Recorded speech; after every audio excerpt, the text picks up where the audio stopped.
Hello everyone. I don't know why I'm laughing, but this is Oluwanifemi and welcome to the Techpoint Africa Podcast, where you get the latest and the juiciest tech news in Africa. This is not the face you're expecting to see here, but something happened. And that thing is not me overthrowing Emmanuel. Emmanuel had to be out of the office today, so I'm filling him in for him. Yeah, okay. And with me here today is Bolu and Chimgozirin, the huge star boy. And it feels weird being on this side. Well, let's do this. Today we have a number of things to discuss in Nigeria, outside Nigeria, in Africa, and outside Africa. And we are hoping that you will get all you need to know from the Africa tech scene from us today. So with that, we'll go right into what we have today. And the first one we will be talking about is money. Money, fintech. Fintech is always in our faces. And there is a report telling Nigerians how much was made from transfer levies in 2022, yeah? Chimgozirin, fill us in on that. Okay. So the FRS, that's the Federal Inland Revenue Service, has announced that they made 10.1 trillion naira from taxes throughout 2022. And of the 10.1 trillion naira electronic transfer levy, that it's good for the amount of money you pay every time you receive a deposit or you receive money above 10,000 naira. So that's about 15 naira, although you could get higher than that depending on how much you receive. So from all those transfers, they made about 125 billion naira from all those transfers, and it's about a 10% increase from what they did last year. So sorry, not last year, in 2021. Yes. So obviously the FRS or the government is making a lot of money from the amount of money we pay during transfers. So that's good news, yeah? Yeah, for the Nigerian government it is. Is that good Nigerian news for people? Nigerians? I guess it's good news for them. So it's for one, it's evidence that more people are doing online transactions. Or even if more people are not doing more transactions, it could also be that we are having more transactions or more expensive transactions being done. But to put it in context, 4 million plus people got their BVNs last year, and that shows at least 4 million extra people, because you cannot get the new BVN if you already had one before. So that means 4 million extra people open bank accounts. Yeah, and possibly are using the Sede USSD, POS, or are using electronic internet banking or mobile banking. That's cool. And there was an increase in VAT, right? I think 7.5%, right? So it seems it's not going to deter people from using electronic transfer or any form of online transfers. Yes. So the way I see increments like that is how much is it, and how much of an inconvenience is it compared to maybe going to the bank and standing in a queue. It's really not a lot. And like how many Nigerians even get to do transactions like heavy? So if you're doing 10,000 naira, is like 15 naira. That's the charges you pay, or that the person receiving pays. So, well, except you're a businessman and you are making really high transactions, what you're paying is not a lot. Yeah. So yeah. Do you think agency banking contributed to this in any way? Possibly. So I typically use agency banking for withdrawals. I don't know if people are using it for deposits or transfers. I know people do it. Maybe people who do not really have bank accounts or something like that, they probably do. But it's very possible. Tim Abt recorded a huge increase in the amount that they processed just last year. So it's very, very possible that across board, I can't remember the numbers from NIBS, but there was also an increase in the number of online transactions last year as well. So that definitely ties into why they made a lot more money. So I think it just makes sense. Encourage more people to use online transactions and then tax it. It makes more sense. Let's hope it gets better, both on the citizens and Nigerian government. So moving away from that, we want to talk about a Nigerian startup that is going global, or that has gone global, right? In the past week, Kuda Bank expanded to Pakistan. I just want to know why. Bolu. All right. So Kuda's expansion, I think firstly it's something that, I don't know, I think it's quite laudable for them to be able to make that expansion, because it was dependent on their possibility of getting the license, which from the news we heard is something very difficult to get. Like, which license? Yeah, the banking license for Pakistan. Pakistan, yeah, okay. That they get from the Pakistan Pakistani government. Yeah.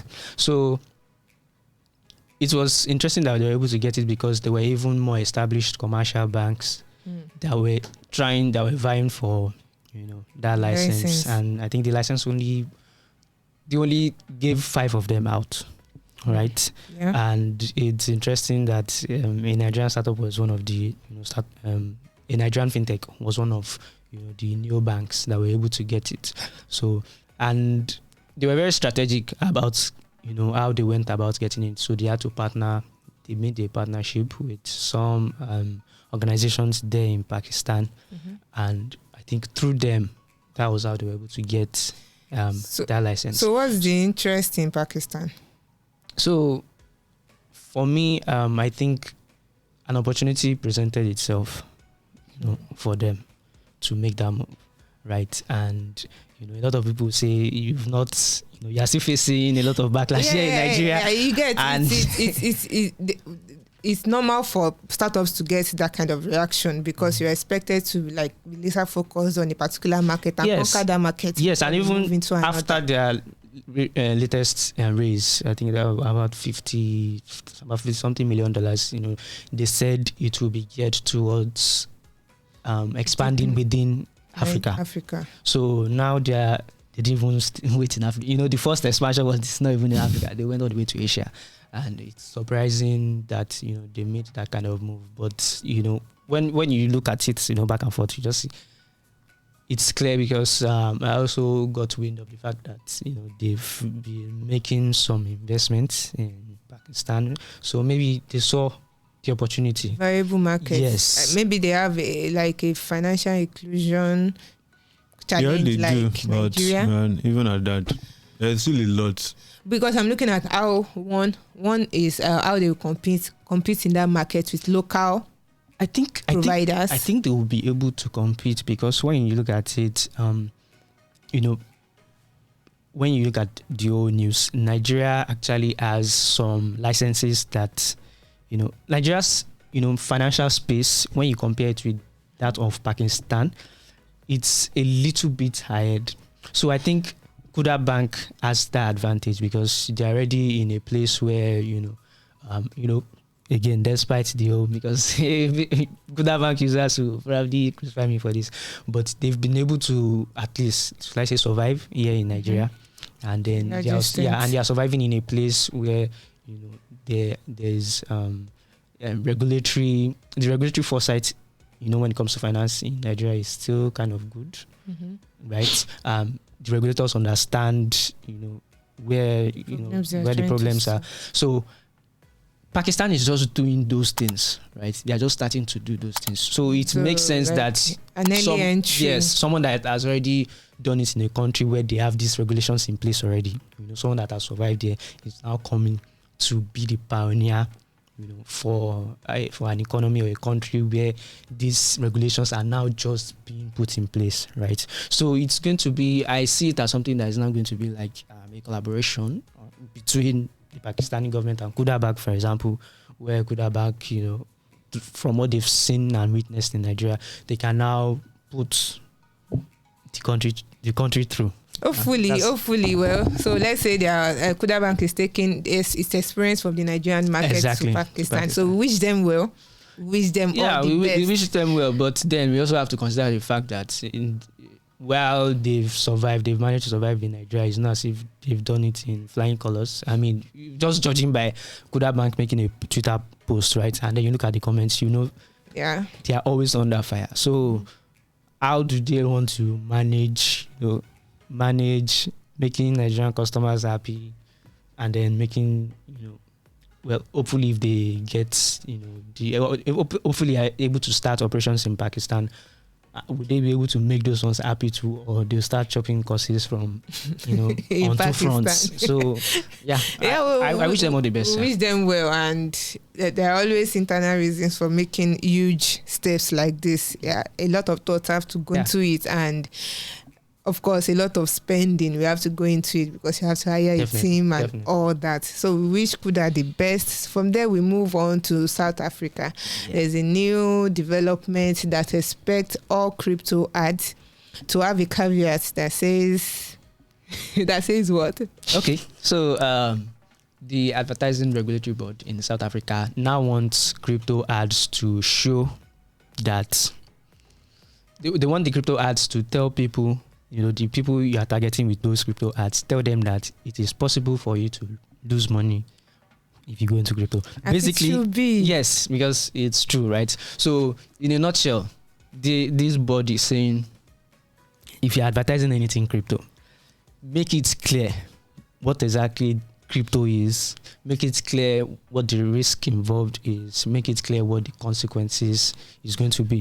So, it's more detailed than that, but in a nutshell, that is what they're trying to say. So they are saying things like, if you're going to have a like an influencer or an ambassador promotes those things, you cannot have those people say things like, things from their own experience.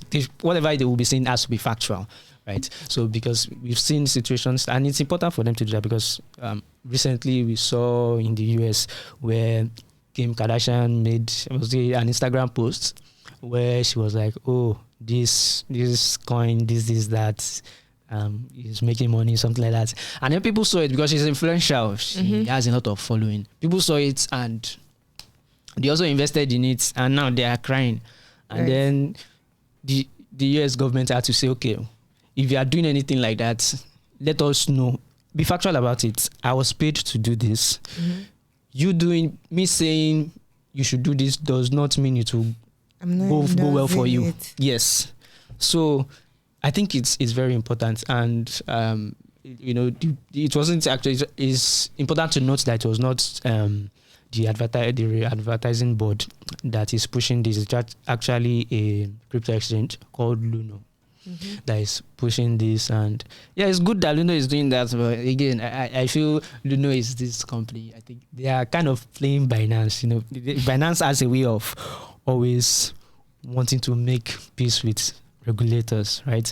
Always drawing them close. Exactly, something like that. So I think yes. But this is what should be every other day. For any financial advice you give, no matter how experienced you are, even in the stock market space, you should be able to add the disclaimer. Yes, right? You should. Because some people go into investments with the mind that I'm getting 50x of what I put into back. Which is not. It can happen, it might not happen. Exactly. You get, but the kind of assurance that some influencers give, like use my promo code and blah blah blah, and you put your money and it's gone with the air. So this is what should actually be for any kind of financial advice you are giving to people, because these are people's hard-earned money. Even though they tell you not to put your spare money into investment, people will still put their tomorrow's food money inside investments. You will never learn. but that is what should be. And I'm just looking forward to how African government especially would enforce this and make sure it goes through. Because I remember AFCON was held last year, yeah? Mm-hmm. Yes. AFCON is the football. Yes, African. Okay. I don't follow. And it was funny to see that many crypto platforms were advertising. Was an headline. Yes, headline sponsors. And no African government is supporting, as in have accepted or have embraced crypto, but they allow all these companies to advertise on sideboards, on pitches. It's not the government that's in charge of that. Like the government is not directly. So you know the way our governments are. So CBN is doing their thing, SEC is doing their thing, Ministry of Youth and Sports, Ministry of Sports.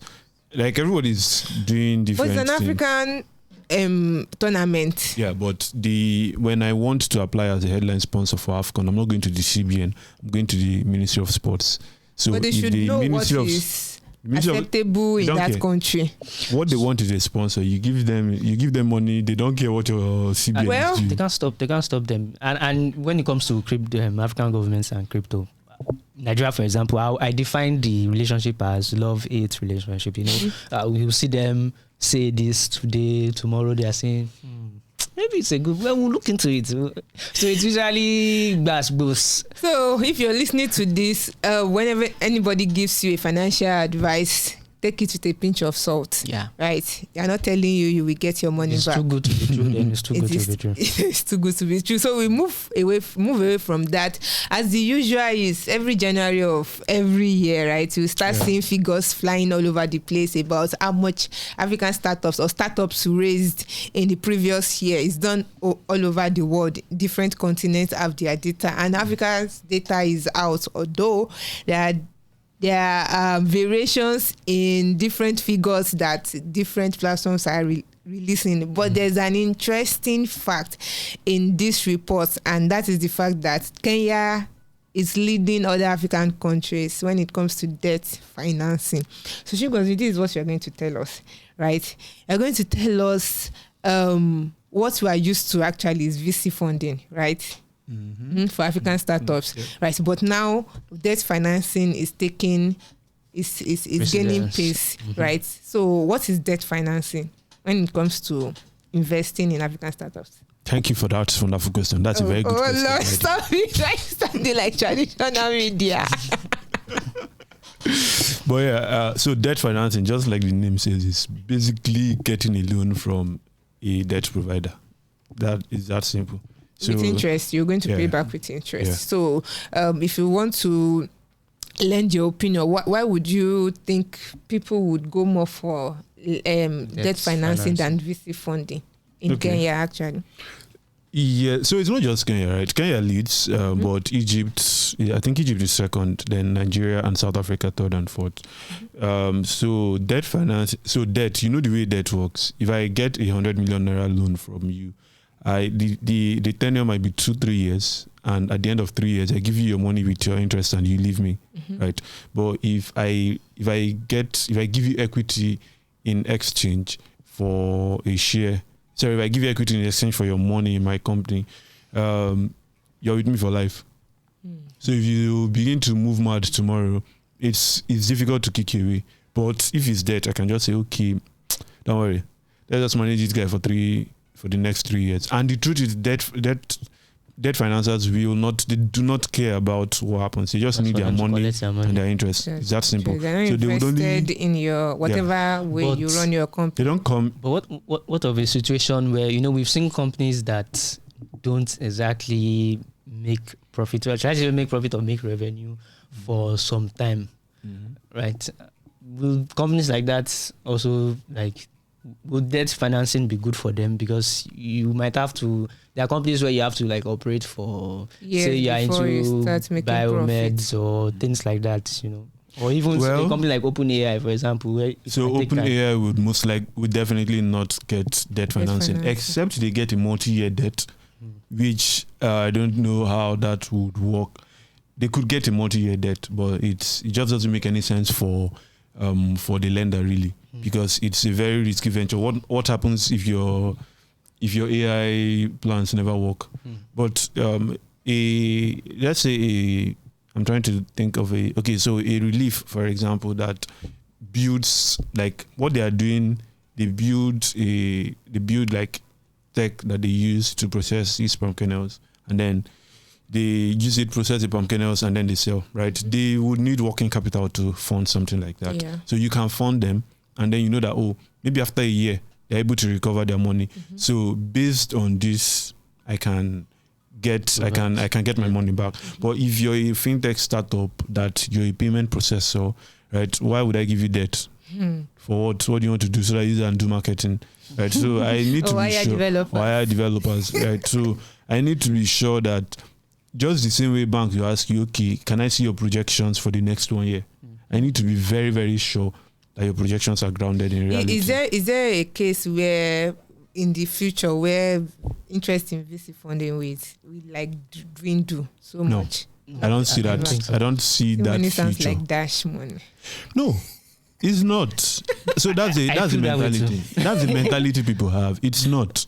So the thing is, you do not. When you take my money, I don't know if you've lent somebody. Like, I don't know if you've paid somebody school fees before, or you've given someone money to do something. You're entitled to their life. You're entitled to, like, must pass. Wait, I give you 50K, and you said in there 50K. Why are you telling me that the money wasn't enough? That is what you told me you need. You told me in there 50K. I gave you 50K. So why are you telling me the money wasn't enough, right? So I am investing in you. I'm investing in your potential. Usually at the early stages, I'm investing in your potential, right? I'm not dashing you money. That's the truth. I think that's what a lot of founders, or maybe a lot of people who see all the stories in the media, they just think, oh, is that money?